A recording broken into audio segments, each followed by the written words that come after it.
Welcome to another Speak Sunderland reaction podcast. Once again, it is Sunday and it is the day after Sunderland have picked up their second win of the season against Peterborough United. I could get used to winning. Joining me tonight, first of all, is Peterborough supporter and content creator Caiden, otherwise known as Cape United on social media. How you doing, mate? You well? I'm good, thanks. How are you? I'm not bad. I'm getting by. I'm also joined by, once again, John. John, how you doing, mate? You well? Yeah, I'm good, mate, thanks. Nice one. Also joining us is what I would perceive as a rather hungover Joel, otherwise known as Jam Sarny on social media. Last night's antics aside, how are you doing, mate? You surviving? Yeah, I'm really good, mate. Particularly after yesterday's result, yeah. Before we get into the footballing side of things, Joel, I've got to ask you, and I know you've probably been asked this 100 times. Yep. Where did Jam Sarny come from? It's not your everyday nickname. No. Where did it come from? No, well, a lot of people ask about that, yeah. And they've actually given me better reasons than why I'm actually called Jam Sarny. A lot of people say, obviously, because jam sandwich, you get the white bread, you get the red jam, red and white for Sunderland, which sounds perfectly, but no, it's just a daft name I come up with for my YouTube channel, and I won't delve into any more detail than that. But last but certainly not least, we got also joined by someone who made over 350 appearances for Sunderland between 1984 and 1995. You may recognise him more recently as the voice on BBC Newcastle for Sunderland games. Gary Bennett joined us. How are you getting on, Gary? You well? I'm good, Josh. How are you? I'm not bad. Like I said earlier, I'm getting on. It's nice. It's nice for Sunderland. It's nice for Sunderland to be back. It's nice for football to be back. It's nice to be getting back into some sort of routine. I'm sure you feel that yourself. Yeah, that's still a little bit strange, especially with there's no supporters in the stadium. But at least we've got the football up and running. Yeah. Obviously, getting into the footballing side, yesterday's win against Peterborough was our first win against them since 2013, where we beat them 2-0 in the League Cup. Bit of trivia for you. Do you know either of our goal scorers in that game? Obviously, it was a long time ago. Joel, I'll give you a bit of a clue. What year was it? 2013, our last game that we won against them. Ooh. Was it a cup game? Yeah, it was. Yeah, League Cup. Yeah. And did you say we won? Did we? Did you say it was a 2-1? Yeah, 2-0. Sorry, 2-0. 2-0. Who would have scored? No, you've lost me. A clue for you, Joel, will be it was a Sunderland YouTuber who shares the same name as one of the goal scorers. Jacquerini. Jacquerini, yep, that was one of the goal scorers, and the other one was a French centre-back who used to play for us. Centre-back, not Mensah? Wasn't Mensah, no. Oh, Mensah wasn't French, was he? No. French centre-man. We've had some. Was it Riviere? It wasn't Riviere, no. I'll give you the answer. It was Valentin Roberge, who was our second goal scorer in that game. So it was Jacquerini and Roberge that scored in that game. But, Gary, this is one for you. Obviously, it's still very early days, over 40 league games to go. Yeah. But result-wise, how content have you been with Sunderland's start of the season? Obviously, 7 points from possible 9. 6 of those coming against 2 of the better sides in the league. 2 clean sheets, just the 1 goal conceded. A good start in your eyes, Gary?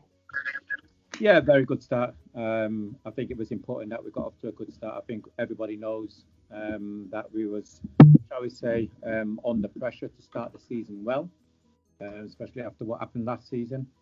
And, we can't complain. Okay, we're not playing the best, but we're getting results. I think that's the key thing. We've had 2 clean sheets. Now we will get better. So we've just got to continue and hopefully pick up momentum. Yeah. Well, looking at the teams that started the game, we'll start with Peterborough. Based off Sky Sports at least, it seemed to be a system that we've been using for the start of the season. A 3-4-1-2 kind of formation. Obviously, Pym started in goal. Kent, Beavers and Thompson made up the back three. Butler, Reid, Taylor and Broom with the four in midfield. Sammy Samodics in the more advanced role, playing behind Clark Harris and Siriki Dembele.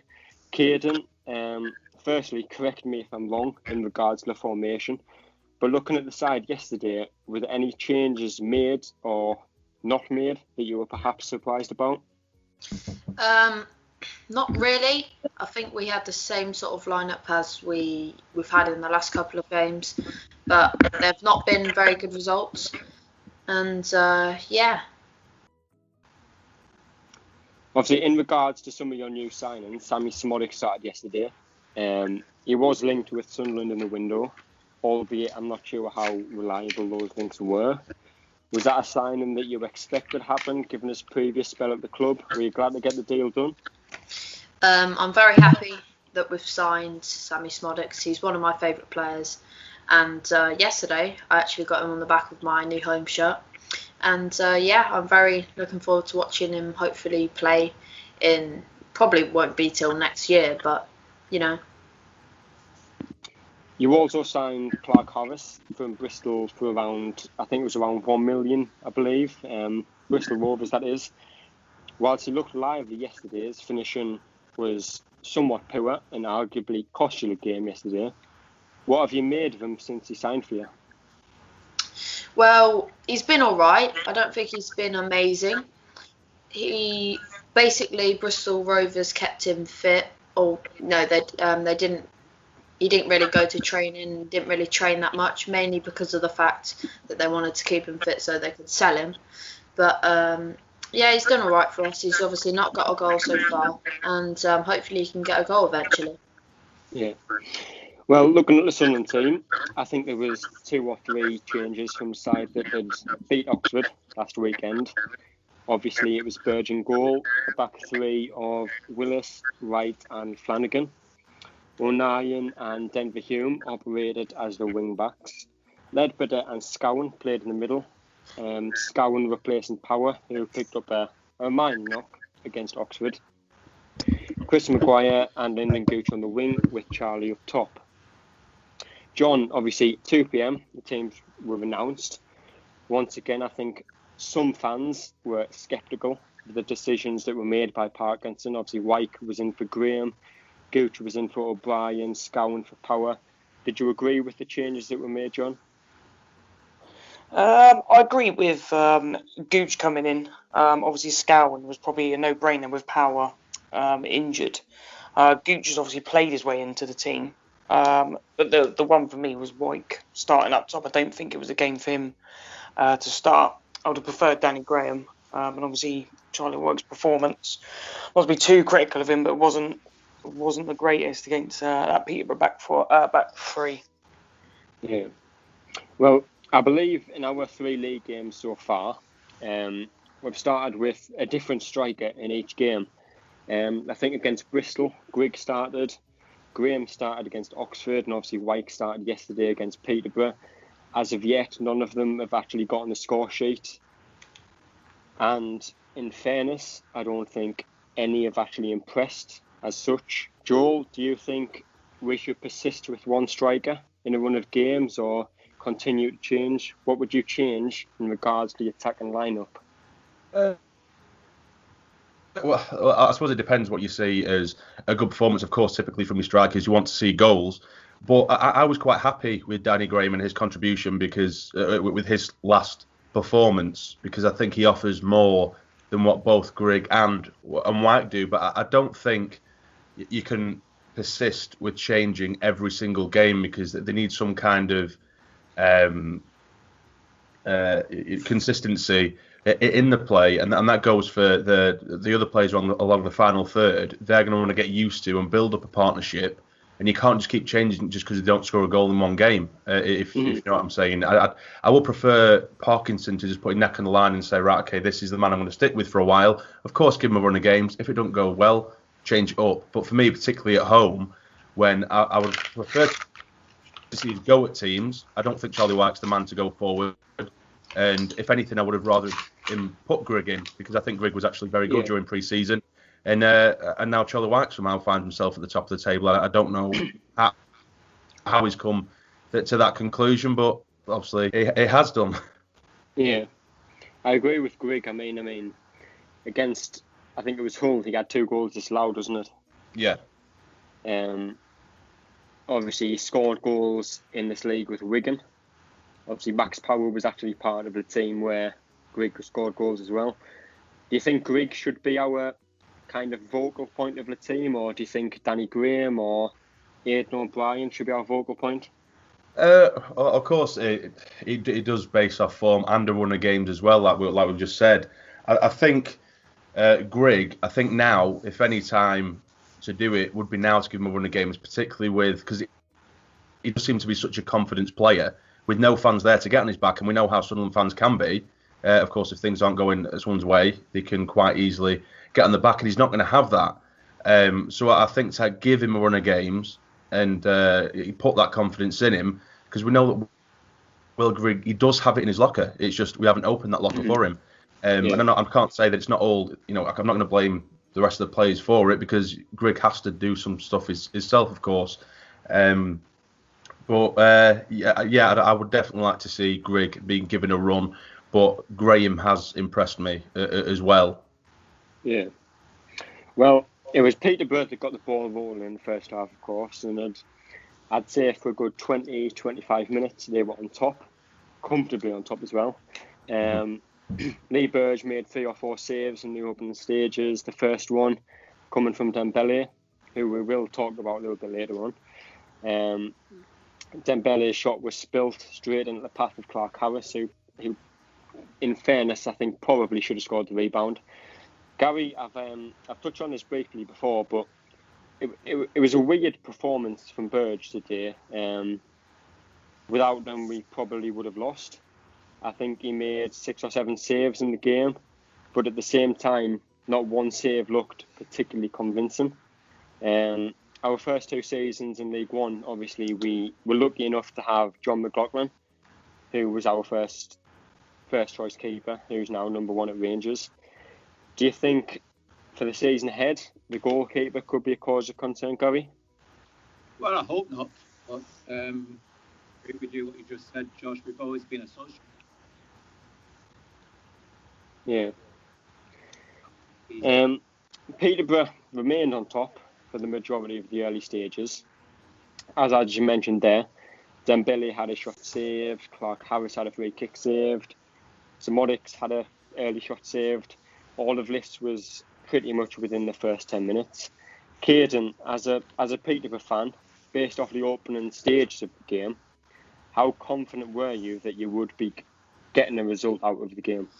I thought we could definitely get a result that we wanted, but it ended up not being that way. But the thing is, we should have took our chances, and unfortunately we didn't, and that's why we lost the game. Yeah. I think it was about 30 minutes into the first half. Chris Maguire went down injured. And I think Parkinson has came out and said since that it was a contact injury as opposed to a muscular injury, which is always good news in a way.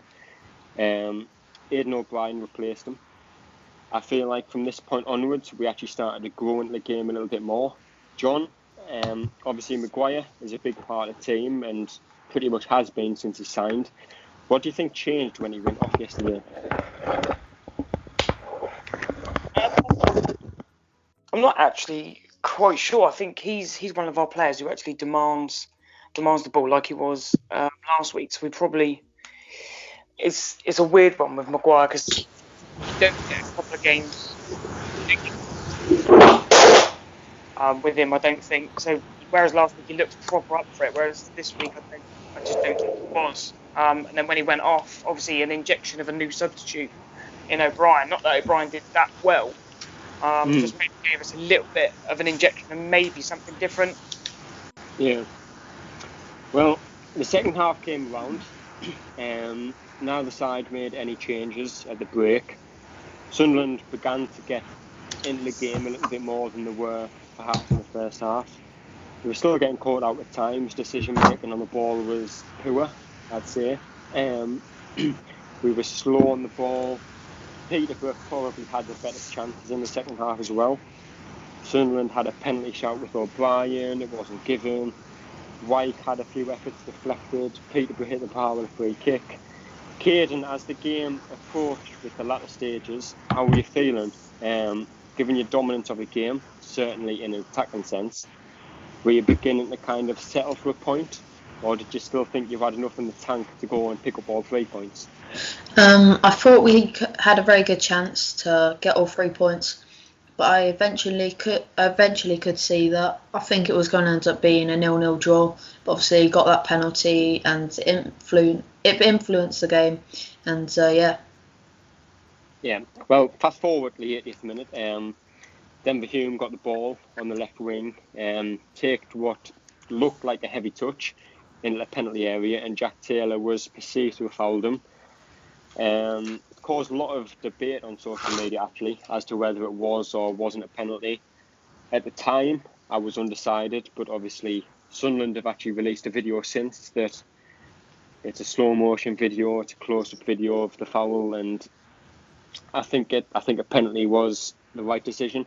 As a Peterborough fan, I think I know what your answer will be, Liz Caiden, but for you, was it a penalty? Obviously, as a posh fan, I'm obviously going to say that I didn't really think there was enough contact for it to be a penalty, but it is what it is. The ref made the decision. We should have took our chances, but yeah. Joel, we will start with you.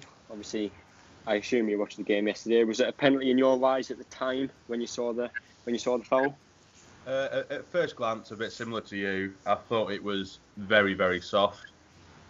I thought Denver, of course, his second touch was it was very heavy, and I think he was outstretched.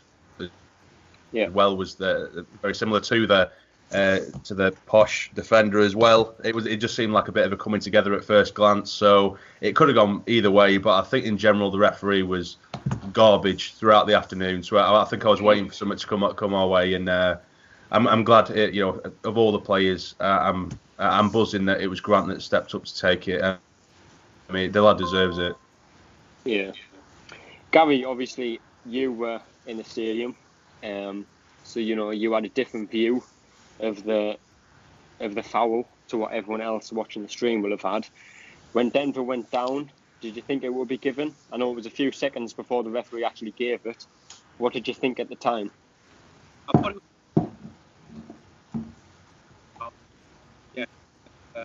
it happened. Mm-hmm. Yeah.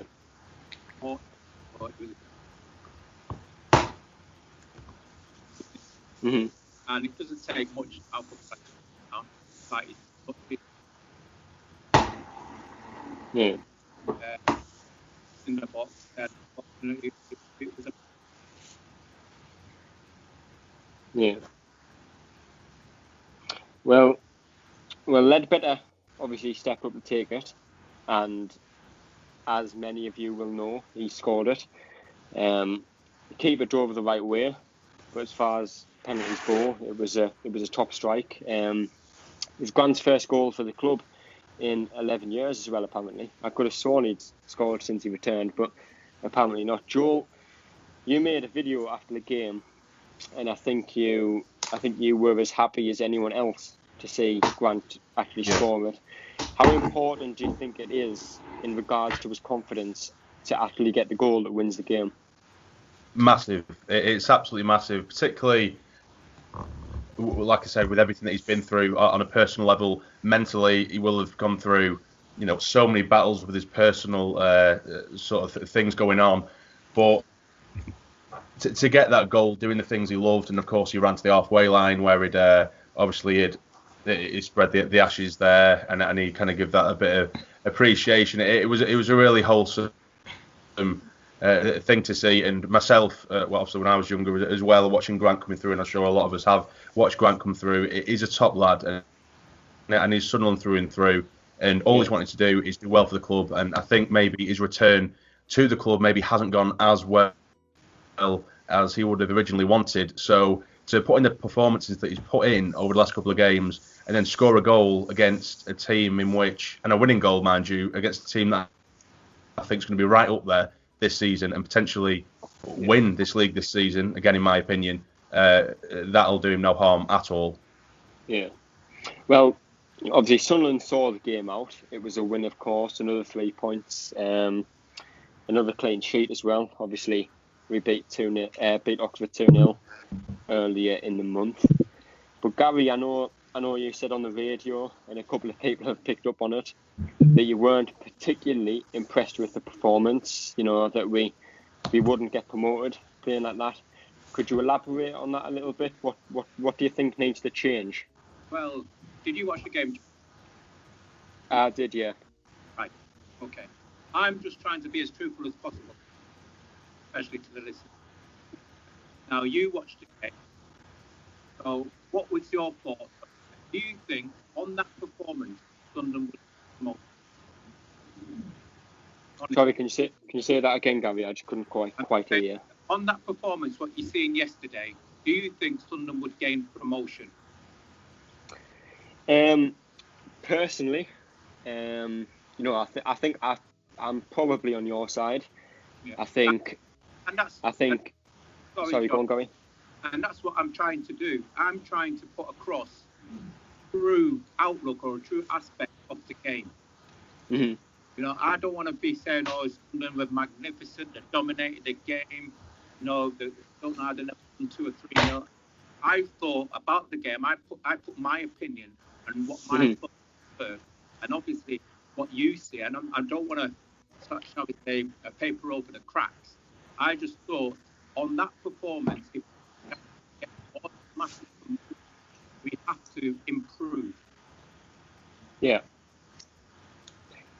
I'd agree with that. I mean, personally, I know I've had a lot of people disagree with me as well. You know, I've said our build-up play is significantly slow compared to the other teams in the league. I mean, there was times yesterday where Peterborough would be within our penalty area in 2 or 3 passes. But for us to get in their penalty area, it would take 20, 25 passes to get to that stage. So in that sense, I agree with you. I still think we lack pace. I still think we lack a lot of creativity as well. Obviously, throughout the last 2 seasons, we've had Aidan McGeady, we've had Chris Maguire. Obviously, McGeady has, I suppose, been frozen out this season. I think he's training with the under-23s at the minute.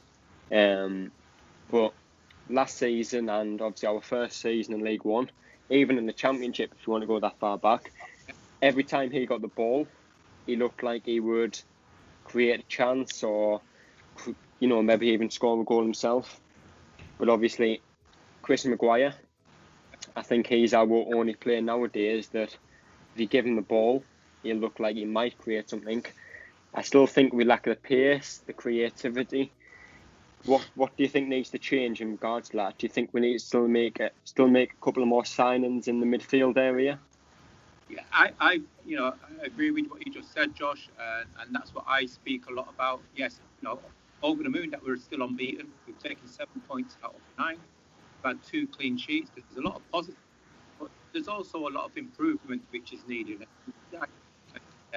It's pace. We need a bit of pace. We need creativity in the part. Now, yesterday against Peterborough, and you've got to say the first 20, 25 minutes of that game, Peterborough were lively, especially the player Dembele. You know, he made things happen. You know, and again, you know, if there was better finishing, okay, Burge did well for us. You know, he had to make 3 or 4 good saves. You know, it could easily have gone the other way. Gone the other way. But you know, hopefully, you know, Phil Parkinson might be able to bring in a player or two, because, like you've said, we have lacked pace all over the park. We brought Jordan Willis in. He's given us that little bit more pace as a defender, because we was lacking pace in the central defence for 2 or 3 years. And we brought that, but we need that creativity in the middle of the park. And I just think we also need that outlet up front where you can play the ball in behind into the space, and we've got somebody who's got more legs who can get stretched. Well, Sunderland saw the game out, obviously. It was a win. It was 3 points. But a few talking points that were sent in from Twitter I'll try to cover before we move on. One mentioned the lack of service for strikers, and I'm not 100% sure if I agree with this. Right. Joel, do you think it's a case of not getting service to our strikers, or a case of our strikers not making enough of the service that we do actually get to them? I think it's a mixture, personally. I think yesterday, for example, from set pieces, we were quite poor. But Denver Hume, who has got a lot of grief and a lot of stick over the last year or so for his final ball, and I think I probably agree with that to an extent, but it is slowly but surely improving. I think yesterday, Denver Hume, he did put a good 3 or 4 balls that they were screaming out for a striker to get on the end of, or at least for someone to bust a gut to get in there and at least attempt to go for the ball. And there's no one there. And Charlie White, as we know, he's not the most mobile person in the world, but you just need someone to make that run in behind, get at the back stick or run across the front man. And there was no one there to do that at all. And you can shout and cry at Denver Hume all you like, but there's only so much the lad can do when there's when there's doubt in the box. Yeah. A few people on Twitter, obviously. Gary, I know you talk about Dembele yourself. He looked lively, fast, agile, attack-minded, all the things which, we seem to be missing as a team. Is he for sale? He might be. Caiden, obviously, Dembele has been at Peterborough for a few years now, and, the times that I've seen him play, he's never really impressed. What do you think is the main difference in him this season? Well, I think this is his second season for us now. We signed him from Grimsby in the summer of 2019, and he did look all right at the start. We played him on the wing. He didn't look amazing. We ended up moving him into a more striking position with Tony up top, and he did really well there. We kept him there. We've kept him there this season, and he's done really well. Yeah. Do you think he's... Obviously, I know he's not playing in quite the same position as...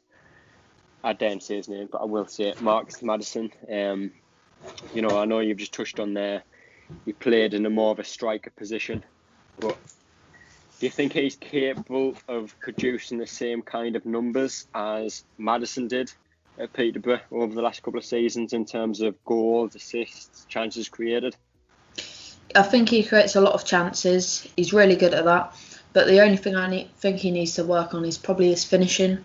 He's got everything other than the finishing. If not, I think he'll be a top player and probably end up going into playing in the Premier League, because he's already been wanted by Crystal Palace and Sheffield United, I think it was, a few months ago. So yeah, it's great to see. Yeah, correct me if I'm wrong as well, but he's still quite young as well, isn't he? Yeah, I think he's 23, something around there. He's not that old. I definitely know he's below 25, and yeah, I'm really looking forward to watching him play this season. Yeah, Gary, I know throughout multiple times in Saturday's game against Peterborough, you were impressed by Peterborough. Do you think that's the kind of player that Sunderland are missing in their team? Well, I think you need somebody like we hang our hat on the fire. Win you the game. So all of a sudden, bit of magic wins the game. You need that sort of player who's got that. We talked about Aiden McGeady. Now, a lot of more hate him. Aiden McGeady can win you the game. He's a player who, he can get the ball. He can make things happen. Mm-hmm. When you look at the Sunderland Take Chris Maguire out of it on his. You can't, yeah. You talk about which other player can make things happen when we need a game. It was great last week when Lyndon Gooch came on and he scored a wonderful goal. Yeah. We had one or two callers yesterday talking about we might be better off using him as impact. Yeah. And when you started off with him, it just didn't happen. I said before that we've been there before. We had a lad called Duncan Potmore, who was similar, an impact player when he came off the bench. He injected some life, pace, made things happen. He started the game off with him. It just didn't work out. Yeah. Yeah, I think I'd agree with that. I think when you look at the starting 11, especially for Sunderland, you've got Chris Maguire on one wing, who's, he's a great player. Set pieces, he can, he'll create a goal, he'll score a goal. Give the ball to him, he'll create a goal, he'll score a goal. Give the ball to Lyndon Gooch on the other wing. He has got the pace to beat the man. Although I'm not sure who will agree with this, but obviously since he's had a kid, since he's had a child, I don't know if it's just me, but he seems to have lost a yard of pace as well. And he seems to be a lot less confident as well on the ball. Obviously last season he'd get the ball, he'd beat a man, he'd beat another man, he'd get a ball into the box and, we'd create a goal scoring opportunity or we'd maybe even score. But this season he seems to get the ball or he'd take a heavy touch, we'd lose the ball, we'd get counter-attacked.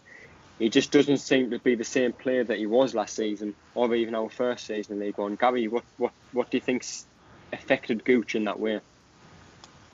Well, I think when you look at last season, he was guaranteed that he was going to get a shirt. This season, where is he going to play? Is he going to play as a wing back? Is he going to start for three? He's not guaranteed his starting spot. So again, in regards of that, it's all about confidence. Yeah. It's all about the strikers. Well, the 3 games which we've played, we've changed the striker 3 times. Now that's not going to be good for a team for a settled team. You need to have hopefully a settled 11. Yeah. Understands each other, understands the system, builds up relationships. And again, strikers, you can't be playing them 1 week and not the next week. You've got to continue. You've got to give them a 3 or 4 game run, see if they can hit the ground running. But you cannot just continue changing the team week in, week out. It's great when you win games, but when you don't win games, that's when you're going to get your critics. Now, it's worked out our way. We've played strikers in 3 games. Now, it'll be interesting to see what we do at Charlton next week. Yeah, I'd agree with that. But we will move into the player ratings. And obviously there's Lee Burge starting goal. I think in the match report I gave him a 7 out of 10. Obviously he kept us in the game with a number of saves, but as I touched on earlier in the podcast, he almost in every save he made, he did look somewhat unconvincing. Joel, what would you say out of 10? I'd agree with a 7, and I'd also agree with. I think it could have been a lot different, like you say, if because he did, like you say, he didn't look too convincing, and a couple of times he parried the ball when I think it would have been easier to catch it. So had those parries gone straight to the feet of a Peterborough striker, we could be looking at a different rating. But on the whole, of course, it was a clean sheet, so a 7's probably fair. Yeah, John, would you agree with that, or do you have a different rating for Lee? Yeah, probably a 7. Probably doing the world of confidence. A clean sheet as well. Like we said, he's put it back into the players of Peterborough, but that's sort of thing we can work on during the week. But 2 clean sheets in a row after an edgy start against Bristol would do in the world of good, I think. Yeah. Last but not least, Gary, out of 10, what would you say Lee Burge's performance was like? Yeah, I would say 7. Great opportunity for Lee. Yes, it's been looking a little bit shaky, but 2 clean sheets. Hopefully that'll build confidence, and if he can build the confidence, that'll obviously rub off on the 3 central defenders. Yeah, I'd agree with that. Obviously, next up was our right wing back, Hugo Nyan. In my match report, I gave him a 6 out of 10. I think during the first half, he was, in both sense, really largely anonymous. Defensively, I think he was a little bit suspect. Second half, he improved. He got on the ball a little bit more. He looked a little bit more assured defensively. Joel, out of 10, what would you say? Yeah, again, I'd agree with you. A 6. Yeah, John, what would you say? Yeah, same again. Yeah, he's probably one of the players who actually did well keeping Dembele a little bit quieter than the others. So yeah, probably is always a solid 6, isn't he? Unless he gets on the score sheet. Yeah, and obviously again, last but not least, Gary or Nylene or I 9. would say 6/7. I like Luke on 9. Yeah.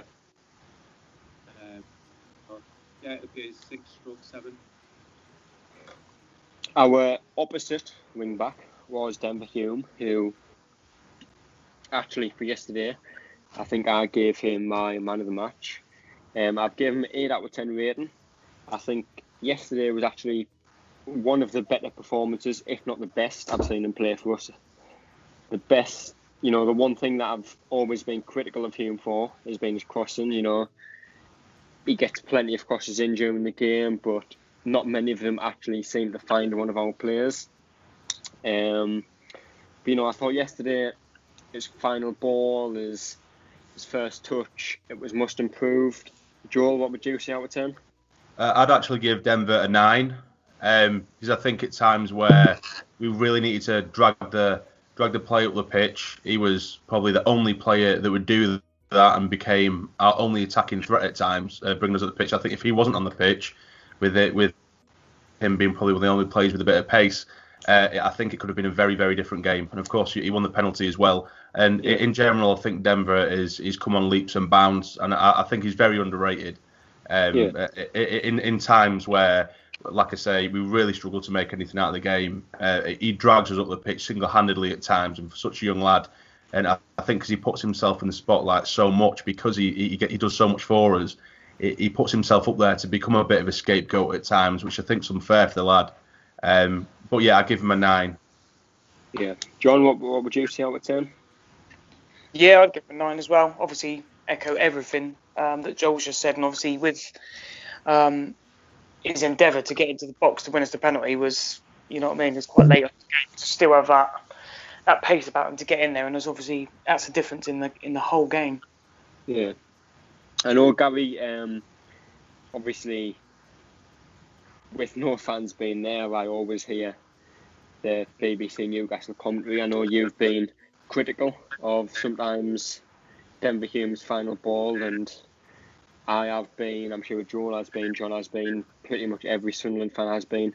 But yesterday, out of 10, what would you rate Denver Hume's performance? I would give him like an 8.5, 9. I thought he was excellent yesterday. Not just with his getting us forward, but his he got into good opportunities. Also, his defending. Yeah. I thought he would look. He looked a lot more. He looked stronger.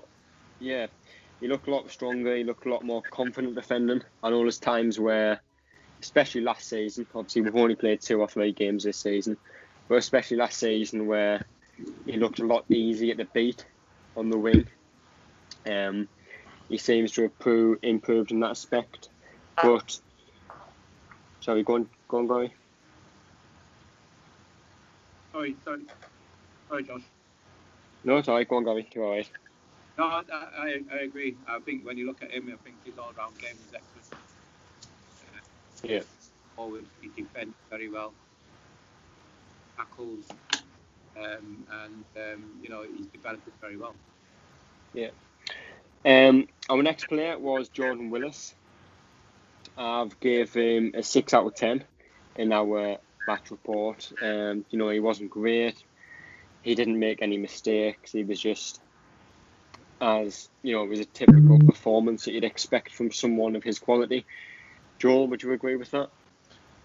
Yeah, well, I would have probably given him a 7. I think it was more so towards the last stage of the game when they were really throwing the kitchen sink at us. I think the back three in general, they were putting everything on the line, bodies on the line, which certainly I think upped his rating a little bit. I think generally the back three were, you know, we're very good. Maybe with a little bit of luck because of the pace of like Dembele. But yeah, I give Willis a 7. Yeah, John, what would you say?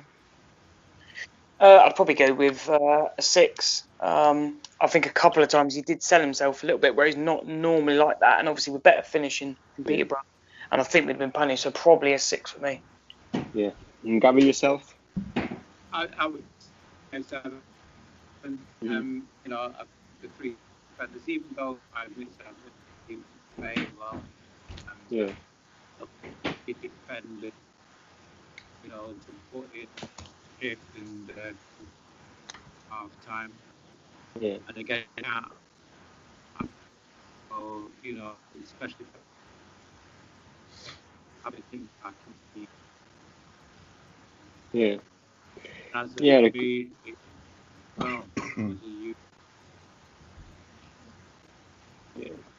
Yeah, I'd agree with that. I mean, obviously Willis, I think he's out of the squad that we have now. I think he's probably one of my favourite players.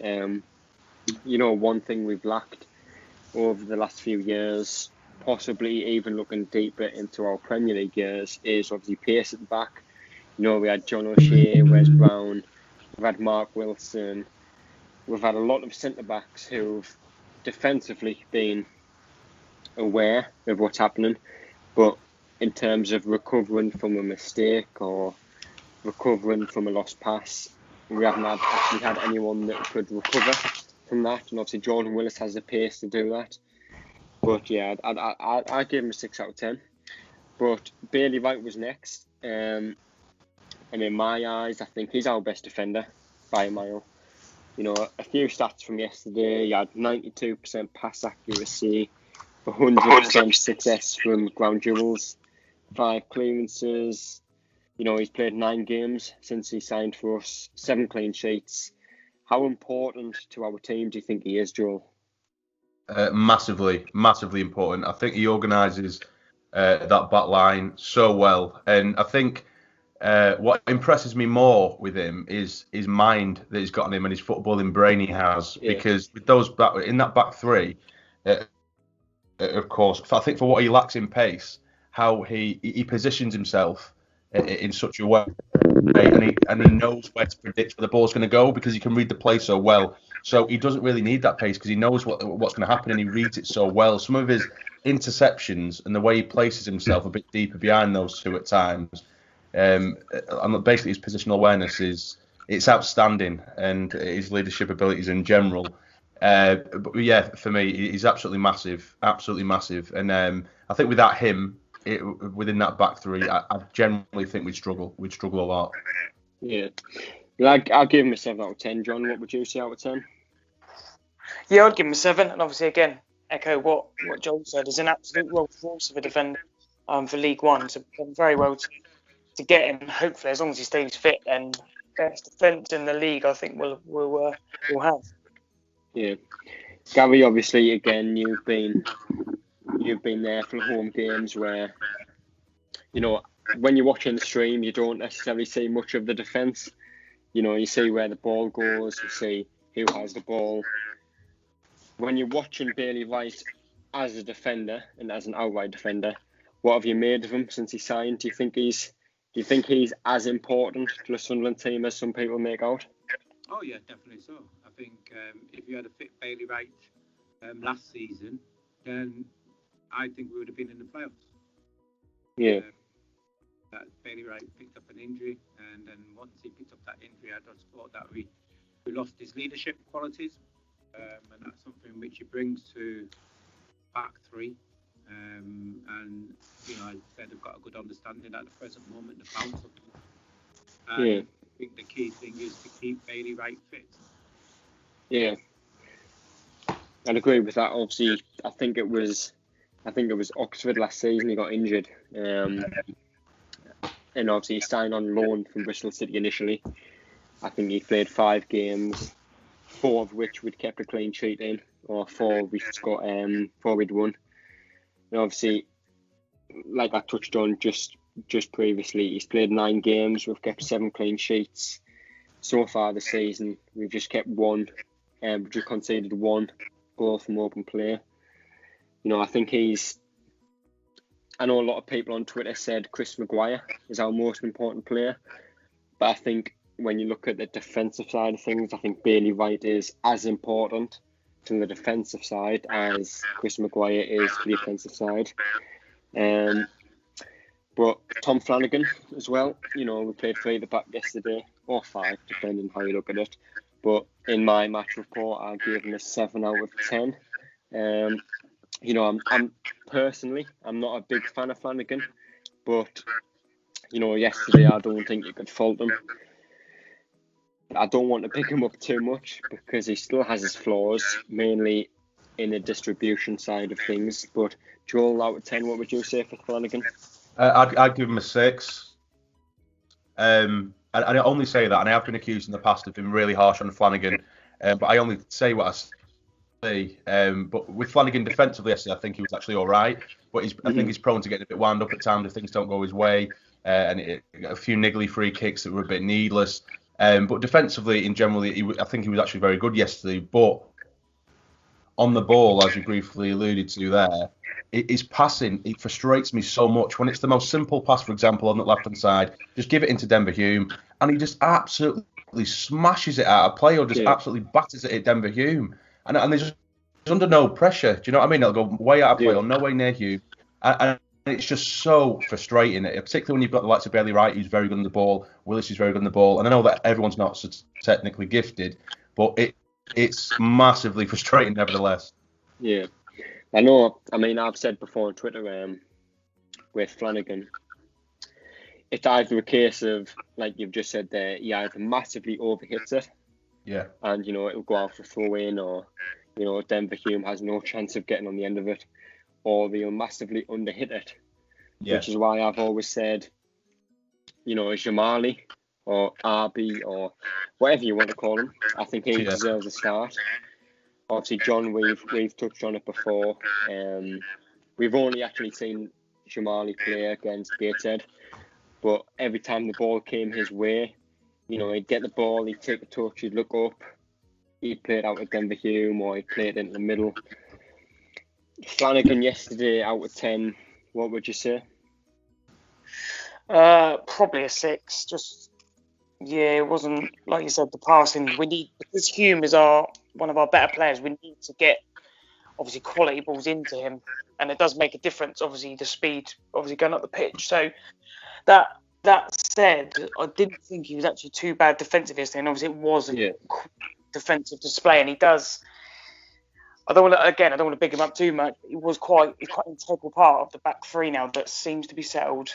And we're keeping clean sheets. So, I'd be wary of breaking at the moment. Yeah. Gary, obviously you were there yesterday. Tom Flanagan, out of 10, what would you say? Yeah, we all know that he's got his priorities, Flanagan. But again, I'll go back to playing alongside Bailey Wright. We'll pick up experience from Bailey, and Bailey Wright will keep him right.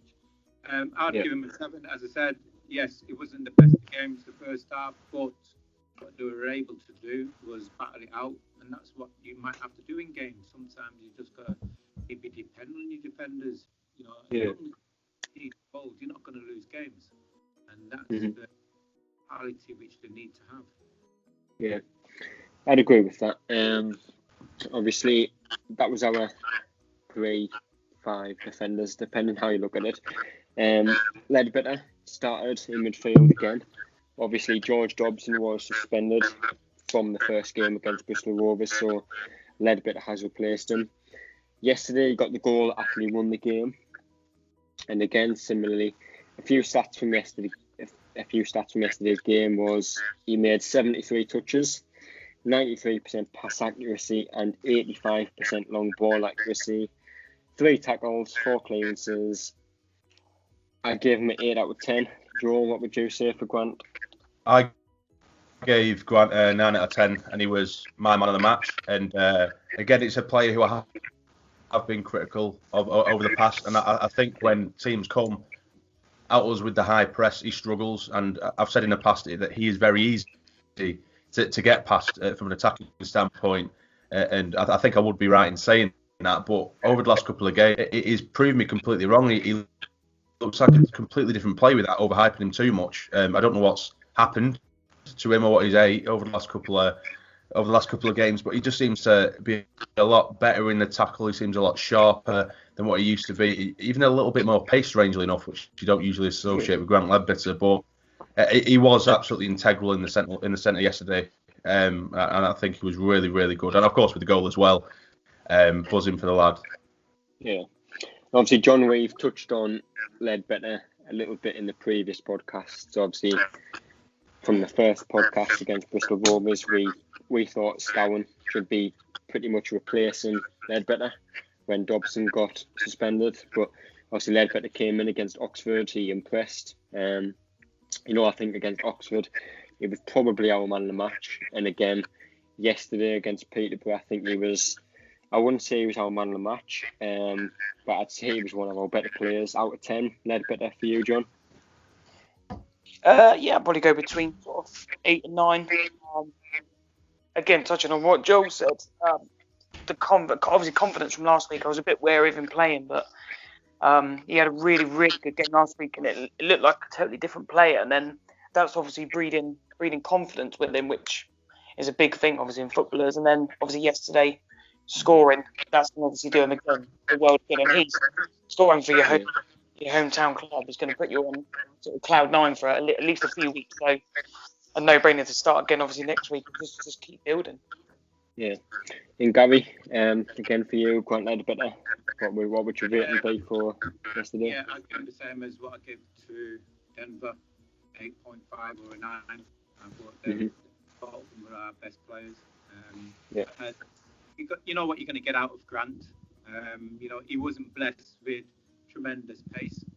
He's always had that, but he's got great vision, good passing range.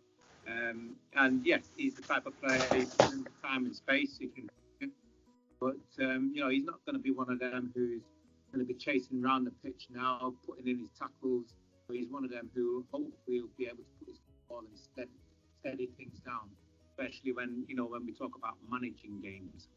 Yeah, I'd agree with that. I mean, especially yesterday. I mean, a lot of Sunderland fans were, kind of in a negative way, thinking about how Ledbetter did dictate the play, thinking he's too slow for the kind of style of play we want to be adapting to. But I thought Ledbetter, every time he got the ball, he looked up, he played a good pass. There was a couple of times where he made the wrong decision, we lost the ball. But moving on to Scowen, who I'd say the same as Power. Sometimes he got the ball, poor decision making, we lost the ball, we ended up getting counter-attacked, etc., etc. But obviously Scowen was replacing Power, who was injured. And John, I know we've spoke in a previous podcast pretty much for the last 3 weeks about how we think Scowen could benefit the team. I gave him a 6 out of 10 for yesterday. I don't think he did too much, but I don't think he did too much wrong at the same place. Joel, what would you say out of 10? I probably agree. I think I'd give him a 7, but I think Scowen for me, I don't know how much of this you'd agree on, but I actually think that Scowen is our best central midfielder. Yeah, I'd agree with that. I think he does have that. I do think he has that bit of pace, and he does a lot of the dirty work that maybe goes unnoticed, be it marking someone out of the game, off the ball. He does put a good challenge in, and he really gets in players' faces, and he has such an engine on him. Yeah. And I think if you give him in the team, and I think, like I said, I think that's why a lot of fans were mad over social media because he weren't playing over the last couple of games, and particularly after giving such good performances throughout pre-season, where I think he was absolutely fantastic. And I was actually very excited when we first signed him, and I was very shocked that Parkinson wasn't giving him a chance. And when he was giving him a chance, he was sticking him on the right wing, which absolutely it baffled me. But yeah, I think he put in a decent shift yesterday. I'd give him a 6, 7 out of 10. Yeah. And John, yourself? Yeah, probably a 6 out of 10. It was a little bit inconsistent, but we're going to expect that for players at this level. Yeah, it was just sort of, you noticed him sometimes you didn't. It wasn't really. I didn't really notice, if you know what I mean. Yeah. And Gary, just Scowen for yourself? I would say 6. I know I've heard lots of things about Scowen, and I just thought that he just drifted in and out the game. Mm-hmm. People say that he's, if Maguire's injured, then he's the one who's going to make us tick. I want to know what's the best position. He can play in a 10 role, or can he play central midfield where he's going to get on the ball and make things happen, create things.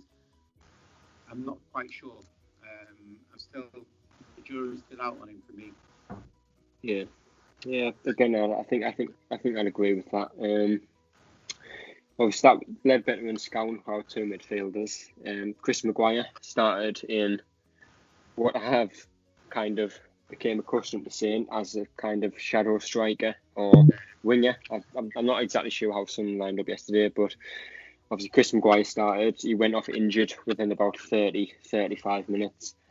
Up until he went off injured, I don't think he actually impacted the game much. I know there was a few times where, a simple ball went into him. He played a one pass backwards. It wasn't a great pass.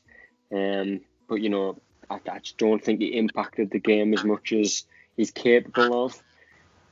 Would anyone disagree with that? I think I'd give him a 4 out of 10 in the ratings. Again, like I say, he went off injured early, but I just don't think it impacted the game the time that he was on the pitch.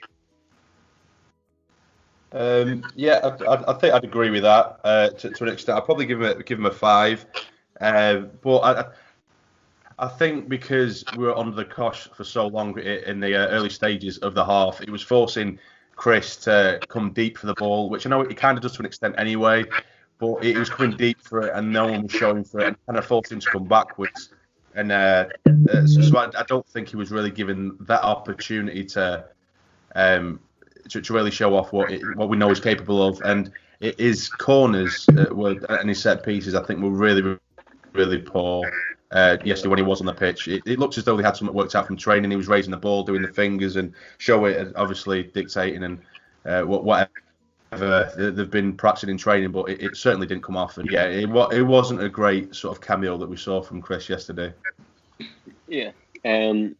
Obviously, I'm not entirely sure how Sunderland actually did line up, but from what I perceived, it was Maguire on one wing and then Gooch on the other wing.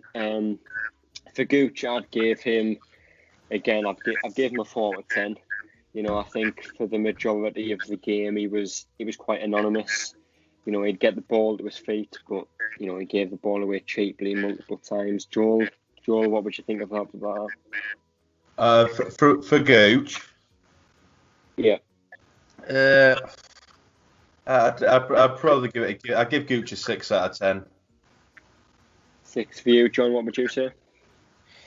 Yeah, I'd probably give him a 6 as well. I've actually got it written down to go wide in centre midfield, but he did a good job for the team yesterday. So I don't think we'll fault him for that. Yeah. And Gary, yourself? Yeah, I agree.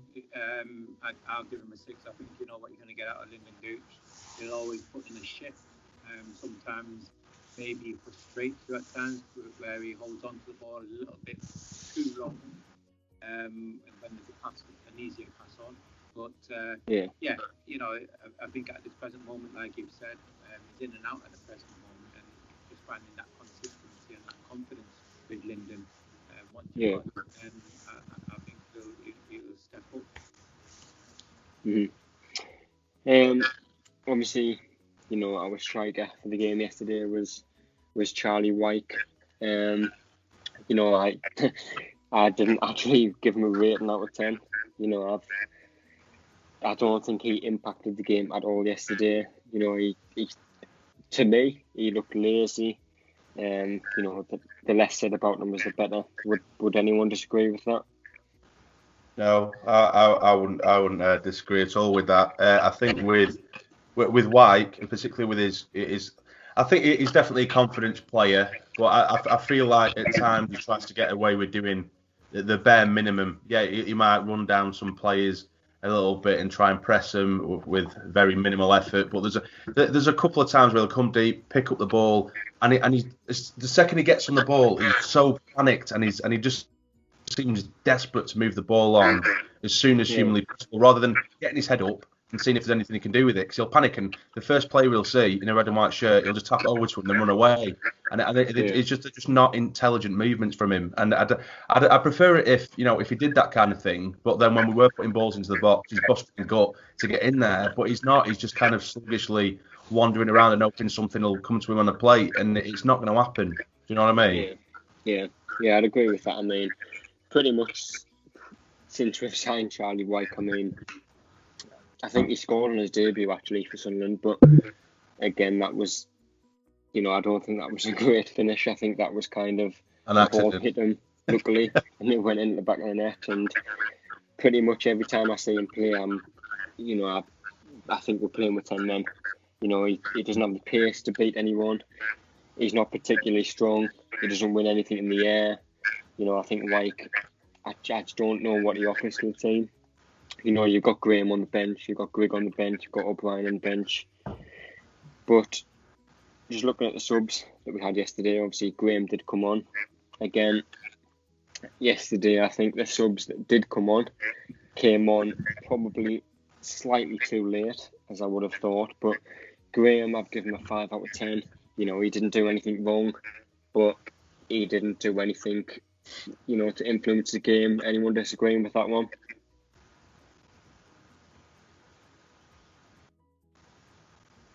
Joel, what would you say about Danny Graham? Oh, sorry, I thought it was an open. Something else. With Graham, I think he come on and did his job. I think at the time where they did come on, like I said, we were really under the cosh. The final 20 minutes, even before we scored the goal, I felt like we kind of resorted to sitting back, and I don't think we didn't think we were going to score. The team didn't look like we had that belief.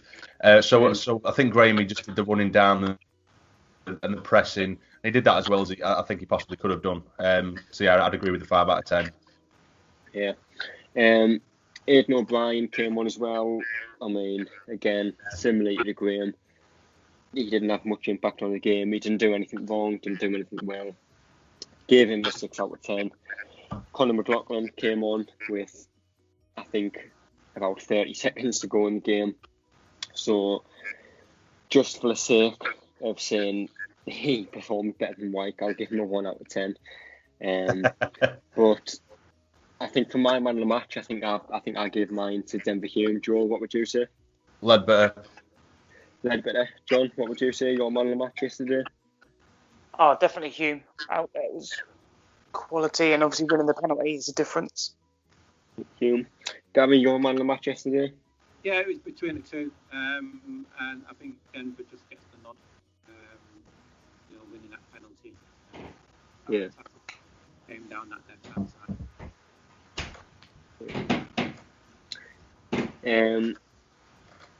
Caiden, obviously, he did lose the game, but I still think a lot of Peterborough players did impress throughout the game. Between the two sides, who would you say was your man of the match yesterday? For me, for Posh, I would probably go for Nathan Thompson, a solid centre-back. He's got his fitness back. Obviously, he did pick up an injury, I think, last season, and it did knock him. But he's 100% fit, and he's looking really good. Yeah, I'd agree with that. I mean, Thompson, I think there was times throughout the game where he did look a little bit suspect defensively, but for the majority, and I know I've seen him play before, he did look solid.